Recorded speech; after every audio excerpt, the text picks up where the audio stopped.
Hello साथियों, कैसे हैं आप? उम्मीद है आप अच्छे होंगे। आप सबको मेरी तरफ से राधे राधे। जिनके यहाँ भक्ति प्रेम वश साक्षात सच्चिदानंद प्रभु पुत्र रूप से अवतरित हुए उन परम भाग्यवान महाराज श्री दशरथ जी का महिमा वर्णन कौन कर सकता है। महाराज दशरथ जी के मनु के अवतार थे, जो भगवान को पुत्र रूप से प्राप्त कर अपरिमित आनंद का अनुभव करने के लिए ही धराधाम में पधारे, जिन्होंने अपने जीवन का परित्याग करा और मोक्ष तक संन्यास करके श्री राम प्रेम का आदर्श स्थापित कर दिया। दशरथ जी परम तेजस्वी मनु महाराज की भांति प्रजा की रक्षा करने वाले वे वेद के ज्ञाता, विशाल सेना के स्वामी, दूरदर्शी, अत्यंत प्रतापी, नगर और देशवासियों के प्रिय, महान यज्ञ करने वाले, धर्म प्रेमी, स्वाधीन, महर्षियों के सदृश सद्गुणों वाले, राजशील, त्रैलोक्य प्रसिद्ध, पराक्रमी, शत्रुनाशक, उत्तम मित्रों वाले, जितेंद्रिय, अतिथि, धन दाने के सच्चे में कबुए और इंद्र के समान सत्य प्रतीक एवं धर्म, अर्थ तथा काम का शास्त्र अनुसार पालन करने वाले थे। आदर्श राजा और मंत्रिमंडल के प्रभाव से राजा, प्रजा और सब प्रकार से धर्म तो सुखी और संपन्न थे। महाराज दशरथ की सहायता देव लोग भी चाहते थे। महाराज दशरथ ने अनेक यज्ञ किए थे।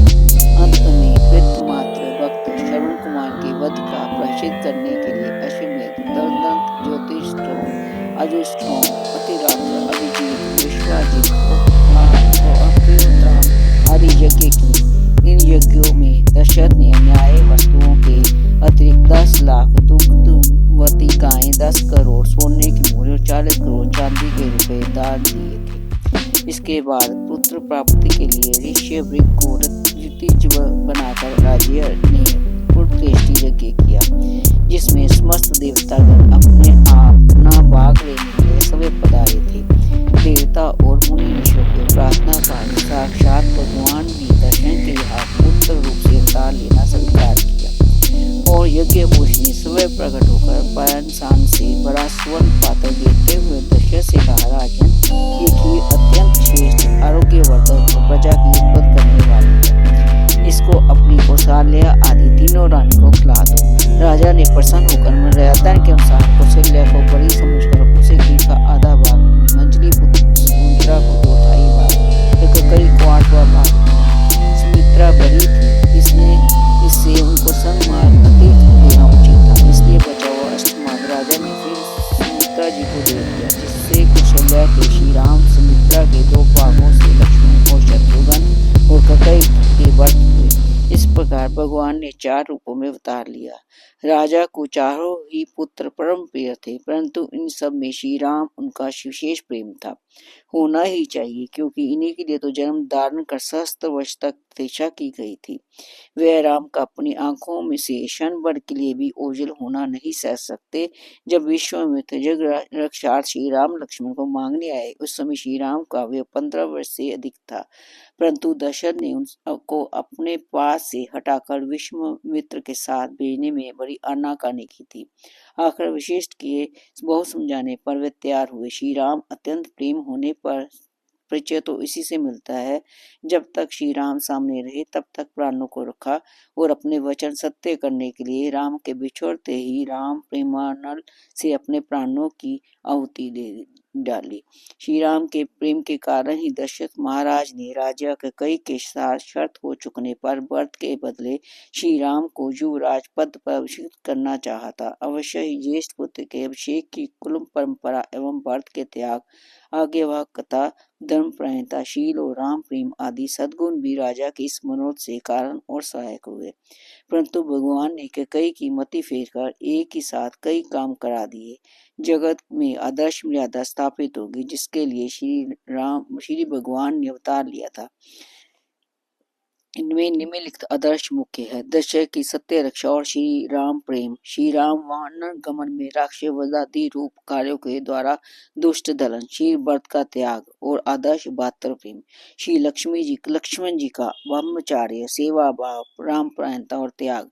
श्री सीता जी का आदर्श पवित्र पतिव्रत धर्म। श्री कौशल्या जी का पुत्र प्रेम, पुत्र वधु प्रेम, पतिव्रत प्रेम और धर्म प्रेम और राजनीति कुशलता। श्री सुमित्रा जी का श्री राम प्रेम और त्याग और राजनीति कुशलता के कई का बदनाम और तिरस्कृत होकर श्री भी प्रिय राम काज करना। श्री हनुमान जी की निष्काम भक्ति प्रेमा भाव। श्री विभीषण जी की शरणागति और अभय प्राप्ति। सुग्रीव के साथ श्री राम जी के आदर्श मित्रता। रावण आदि अत्याचारों को का अंत में विनाश और उद्धार। यदि भगवान श्री राम को वनवास न होता तो तीन मर्यादाओं का स्थापना अवश्य ही शायद न होता। ये सभी मर्यादाएं आदर्श और अनुकरणीय है। जो कुछ भी हो, महाराज दशरथ ने तो श्री राम का वियोग होते ही अपने जीवन लीला समाप्त प्रेम की टेक रख ली। जियन मरण फल दशरथ पावा, अंड अनेक अमल जस छावा। जियत राम विदु बदन निहारा, राम रह कर मनु मरण सवारा। श्री दशरथ की मृत्यु सुधर गई। राम के विरह में प्राण देकर उन्होंने आदर्श स्थापित कर दिया।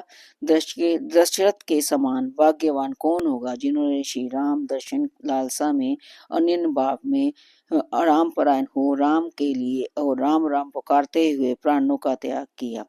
रामायण में लंका विजय के बाद पुनः दशरथ के दर्शन होते हैं। श्री महादेव भगवान श्री राम को विमान पर बैठते हुए दशरथ जी के दर्शन कराते हैं।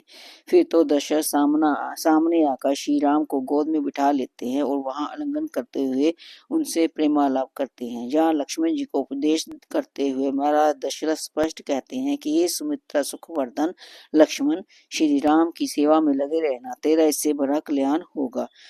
इंद्र सहित तीन लोग, सिद्ध पुरुष और सभी महान ऋषि मुनि पुरुषोत्तम श्री राम का वंदन करके उनकी पूजा करते हैं। वेदों में जिस अव्यक्त अक्षर ब्रह्मा को देवताओं का हृदय गुप्त तत्व का है, ये परम तपस्वी राम वही हैं। ये प्रसंग आपको कैसा लगा मुझे अवश्य बताइए। अगर कोई त्रुटि रह गई हो तो मुझे क्षमा कीजिए। धन्यवाद।